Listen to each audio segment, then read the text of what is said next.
From La Trobe's homepage, click La Trobe Students and then Student Online. Student Online is the portal you will use to manage your enrolment during your time at La Trobe. If you haven't already done so, you'll need to accept your offer. Click the offer, then the degree program, and then you'll be able to accept.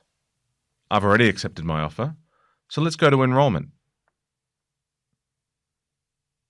You'll need to then click Study Plan and then move through to your Bachelor of Arts.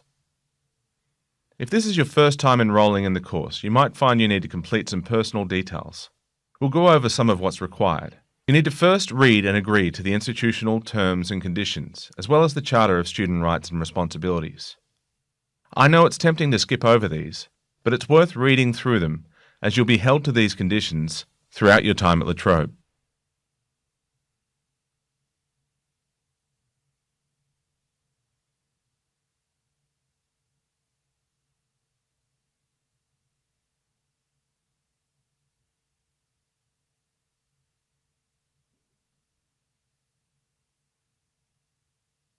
Domestic students will then need to complete your HEX Help form. Read through the form carefully, making sure you fill in your tax file number and accept the relevant conditions. You may also want to complete the SA Help form. This will mean you won't have to pay your student amenities fee up front. Next, confirm your citizenship and residency details.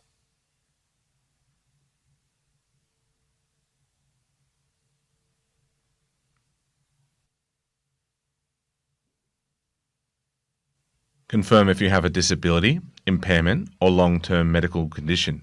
The university has a lot of support to offer our students, including adaptive technology and measures to allow greater flexibility around completing assignments for those students who need it. If you think this might apply to you, you can click here to let us know to get in touch.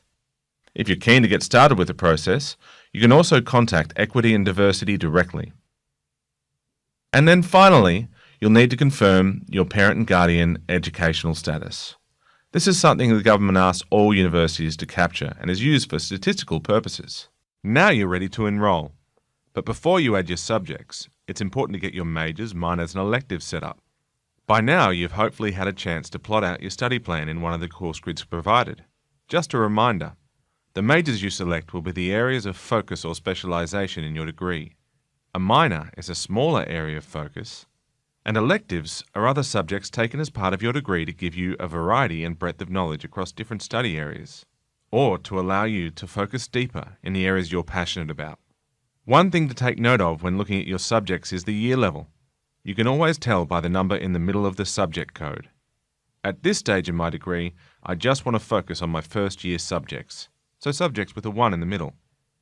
Now, on this course grid, I'm interested in politics and one day aspire to be a politician. I want to get a really in-depth understanding of the political landscape, understand the economy and the questions that drive us. So it makes sense to take a major in politics, a non-Huss major in economics, and a minor in philosophy. Note that as a non-Huss major, economics has only core subjects, no core choice. It also has some additional first-year prerequisites, so I'll need to use a couple of my elective slots to take those business subjects. That leaves me with one extra elective in first year, so I'll do something a little fun, but still kind of relevant to politics, making theatre. This plan need not be final, but it's a good idea to plan where you hope to go with your BA, and this will help you stay on track later. Remember always to get advice from your course coordinator or an advisor if you're planning on changing majors later on. Don't forget, if you make a mistake, you can always go back and change things later. You can change your enrolment up to the second week of each main semester. So let's go ahead and add my first Huss major. All of the Huss majors are spread out over 2 pages. We'll find politics, add to the study planner, and then save changes. Okay, that's saved to my plan. So now I'll go and add my second major in economics. We'll find economics, add, and then save changes. I'll also need to add my philosophy minor. So we'll search for philosophy. and add to the study planner. While I'm here, I'll also add my final electives block of 60 credit points. And now I can save both of those to my plan. So now the study plan structure's all set up, and I'll need to decide on my core choice for politics. I'll add that to my study plan. Save. And then add each first year elective to my study plan.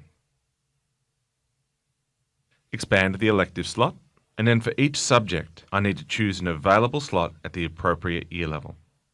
When you know what you want, you can just search for the desired subject. Add to study planner, and then save to plan. Just the same as with a major.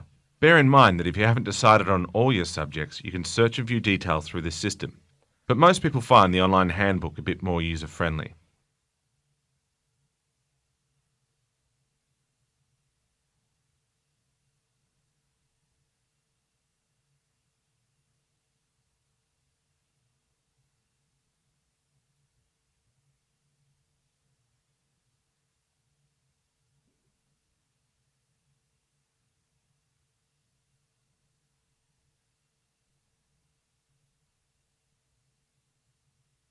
There.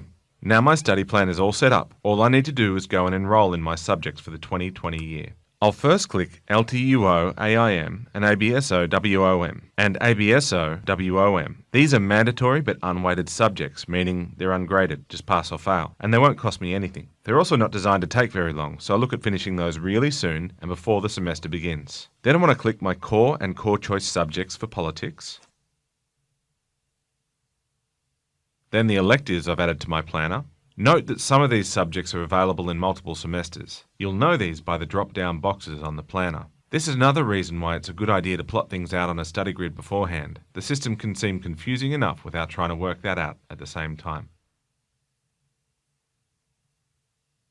Then my economics course.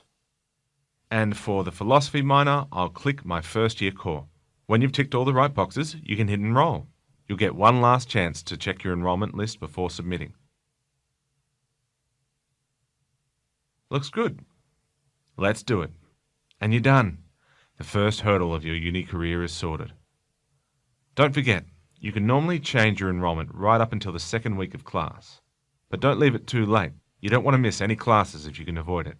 And remember, there is always somewhere you can get help if you need it. You can call Ask Latrobe to get started, and if needed, they can help you get in touch with your course coordinator or advisor.